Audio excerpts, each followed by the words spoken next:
이번 시간에는 전 시간에 우리 간호관리의 이해에 대한 부분에 대해서 공부를 했을 겁니다. 그러면 여러분 요인물 받으셨죠? 그러면 간호관리 이해에 요인물들이 연결되어 있을 겁니다. 그래서 우리가 간호관리 이해 부분에 대했던 전반적으로 풀었던 문제들을 다시 한번 정의해서 괄호 넣기 문제, 선택형 문제 이렇게 여러분들에게 드려보았고요. 그 다음에 간호관리 이해와 관련돼서 좀 새로운 문제라든가 한 번쯤은 체크해보면 좋겠다 하는 문제를 간단하게 넣어보았습니다. 그래서 여러분들이 풀어보시면 좀 도움이 되실 것 같아요. 자, 그러면 유인물에 있는 이제 문제를 한번 풀어보겠습니다. 자, 1번을 보시면 관리와 행정의 차이점을 물어봅니다. 그러면 1번은 뭐지? 정치 권력을 포함하고 강제성을 지니는 것은 행정을 이야기하고 있는 거죠. 2번, 고도의 합법성이 요구되고 법 앞에 평등한 개념을 우리는 행정이라고 하고 있고요. 행정에 비해서 관리는 평등성이 덜 강조되는 걸 볼 수 있고요. 또 관리는 정치 권력과 무관하죠.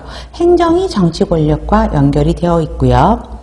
모든 사람에게 다 공평하게 적용이 되어야 되니까 5번 행정은 불분명하고 복잡한 목표, 공익을 추구하는 것을 볼 수 있습니다.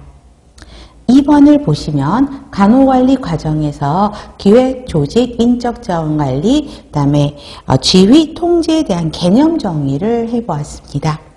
1번, 무엇을 누가 언제 어디서 어떻게 하는지 사전에 행동 방향을 결정하는 것을 기획이라고 하죠. 2번은 공통적으로 들어가는 말이 리더십, 동기부여라는 말이 들어가니까 지휘에 들어가는 거고요. 3번, 인력을 확보하고 유지하고 개발하는 거니까 3번은 인적자원관리에 해당하는 문장이고요. 4번, 성과와 결과 측정을 위한 평가 기준을 마련하는 단계. 이거는 통제라고 생각하시면 절대 안 된다라고 말씀을 드렸죠. 그래서 4번은 기획에 대한 정의를 설명하고 있습니다. 5번, 업무 성과나 결과 표준을 설정하고 업무 성과나 결과를 설정된 목표와 비교하고 업무 성과를 향상하기 위해 실행 계획을 정하는 것은 통제입니다. 그러면 그 5번 문항에서 제일 뒷문장 보세요. 업무 성과를 향상하기 위해 실행 계획을 정한다. 그러면 이거는 통제에 대한 거지 기획으로 가는 실수는 하지 않으셨으면 좋겠습니다. 6번.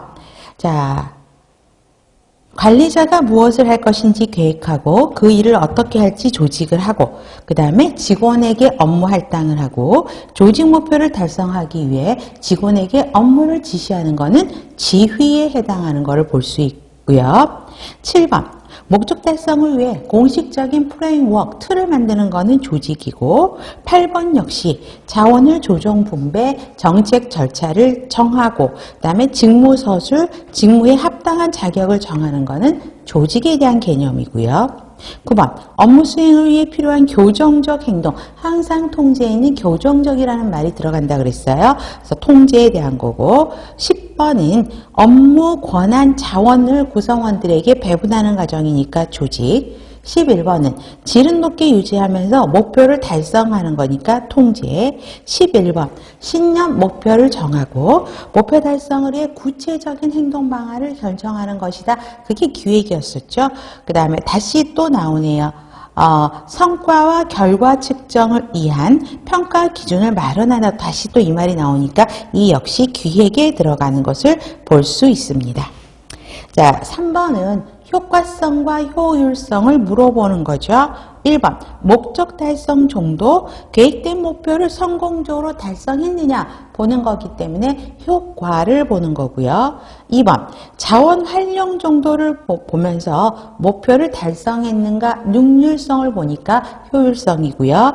투입과 산출은 효율성, 장기적인 거는 효과적인 거고 단기적인 게 효율성을 볼 수 있고요. 정태적, 경제적, 수단적 개념은 효율성이죠. 그 다음에 6번 일을 올바르게 하는 거는 효율성이지만 옳은 일을 찾아서 하는 거니까 얘가 7번 효과성을 설명하고 있고요. 대외지향적인 개념은 효과성. 다음에 9번 보세요. 기술 수행에 관련되는 업적의 질에 대한 측정치를 설명하는 거기 때문에 9번은 효율성. 투입물의 양과 질, 산출물의 양과 질 간의 비례관계